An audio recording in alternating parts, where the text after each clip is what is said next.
Hey guys, and welcome to the Igloo today.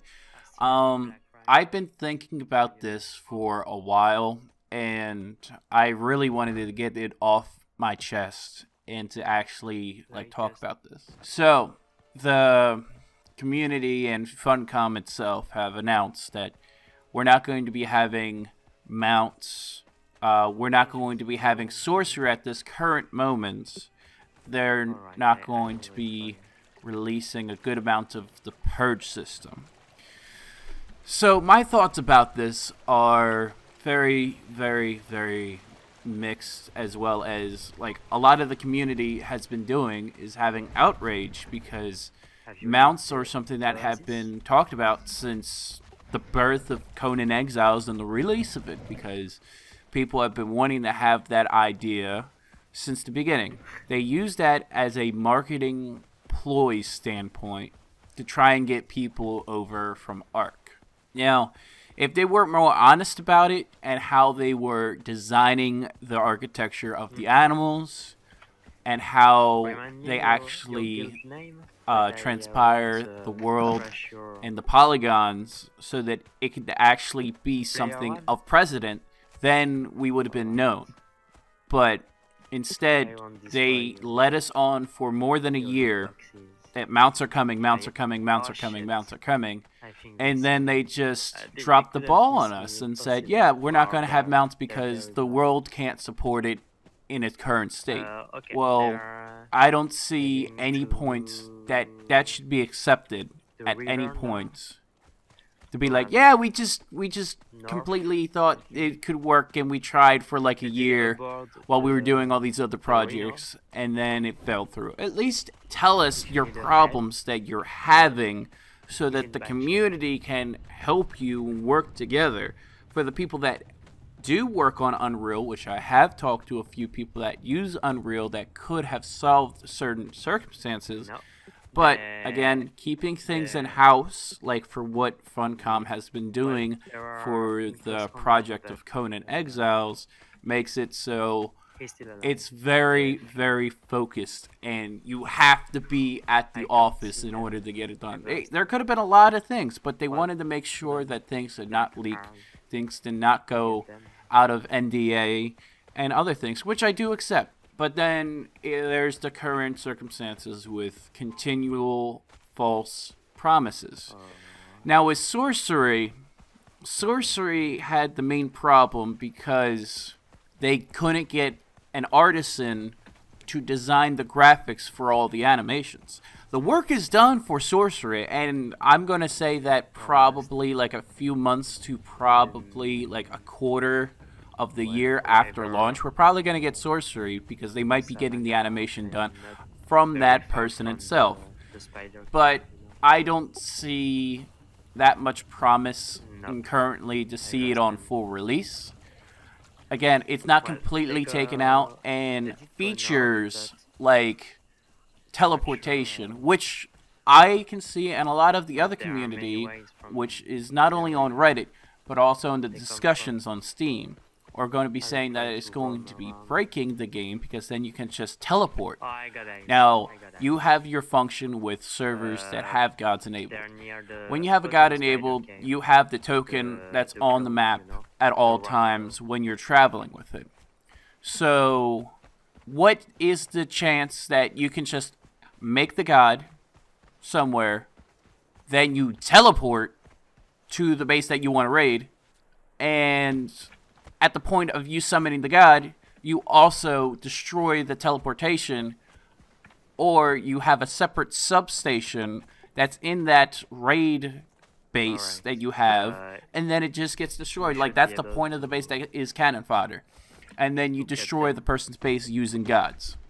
This is a very, very serious issue because you can pretty much, like, Super Saiyan instant transmission across the fucking map when you have a god token, or you have like a hidden base that's somewhere floating, or you have like in the new biome areas that you're built on top of the volcano and people can't climb up there, and Yog's a piece of garbage because he's been super nerfed like almost a half a year ago that he can't even destroy a base that's all the way up there.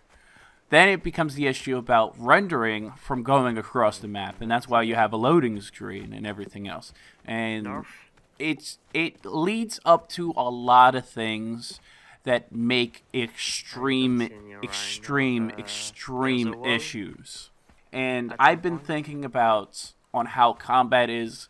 I do agree about the combat changes, but the community that I'm around, as well as other people are around, see that this is going to be an issue because they're already getting ready, not only on Test Live, but also like the major PvPers want to figure out every single exploit, and whatever exploit isn't reported to Funcom, and these people find out, will then break the game again.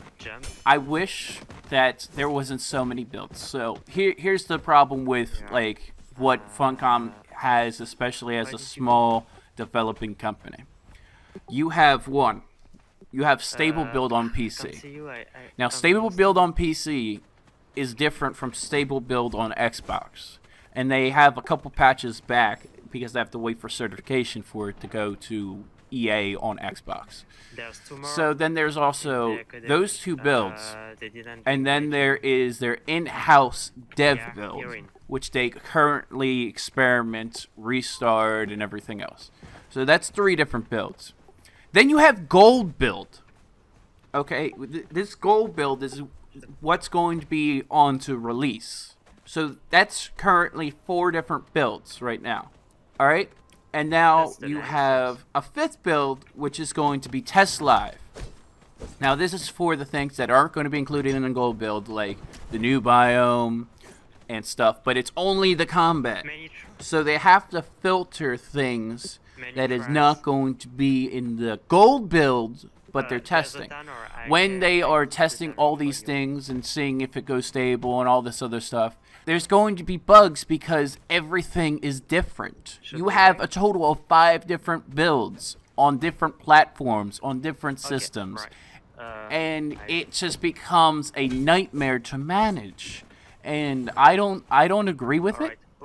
I really don't agree with it. But at the same time, that's why there's going to be a day 1 patch, because they're always going to be working and working and working, because that's why they have to submit it now before it actually gets released. So on top of all that, then you have the conventional ways of raiding. The conventional ways of raiding, I don't see changing. So you have orbs. Now, we all know about for raids that you use 3 to 4 people, and then you just continuously stack orbs on top of each other in the span of around 30 seconds, and then you light it. Or what they've been doing recently, because they fixed explosives and they buffed them, is that they can actually light the tar orbs on fire, so you don't even need fire orbs in the first place, unless you're going ninja to raid somebody's base and you don't care about large explosions. All you need is the detonator. And even on official servers, like, this is nothing. This is nothing to make. This is nothing to produce, especially for a large tribe that actually wants to become the ruler of exiles. I mean, that's the point of the game, is to dominate the server. They even say to dominate the land. They don't tell you on how to rule the land. They just tell you to dominate it, which leads you to the mentality of just wiping every single base. It could even be over the weekend. All it takes is a good treb, wood, and rock. You don't even need iron reinforcements to, like, repair your treb. It'll always be at half damage. And then it'll just keep going over and over and over. And you don't even need, like, half of the supplies, making it the cheapest way to raid. The reason why I keep saying this is that there's so many things that are broken, as well as combat and exploits for combat. Between the shield bash, between, like, the spear roll heavy hit, between the switching weapons to instant cancel, the half swings that are available in the current combat mechanics that is out right now.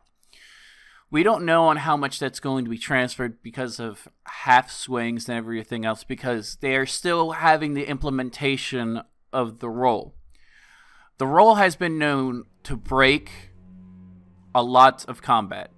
It's been known to break a lot of the animations, and it's been known to break a lot of hitboxes.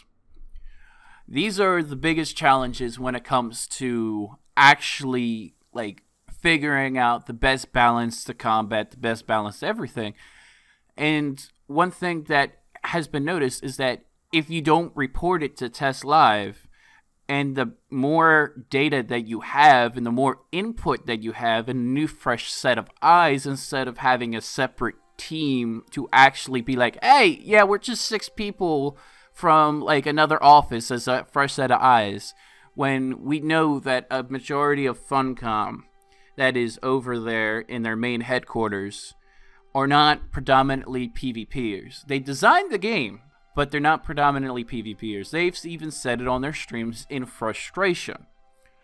And what makes it even worse is that the ones that want to PvP, there's 2 sides of the community when it comes to PvPers. The one side of the community is like, you're hardcore PvPers and you won't use exploits. Then there's the other side that will use macros and they will find out every single exploit possible. That's just the nature of any game, including games like Rust, including games like DayZ. If there's an exploit and you get that edge, people will use it. And that's the problem when it comes to like a game like this where it uses certain things. And then people will take advantage of paying exploits with combat. And I'm not going to say it here because it'll just break servers, and Funcom has already been addressed of all of them from the other servers as well as mine, because now I'm an admin on a server which is Phoenix. And I've been seeing a bunch of things happen, and a bunch of people, and even just watching people, they just scream admin abuse because of what was happening before. When you are trying to figure out something like a new biome, and you have a table of 40 people, these 40 people will do whatever in their power to do whatever the fuck they want. Because that's the game. You can do whatever you want. That's the thing with survival games. And that's the thing with almost everything.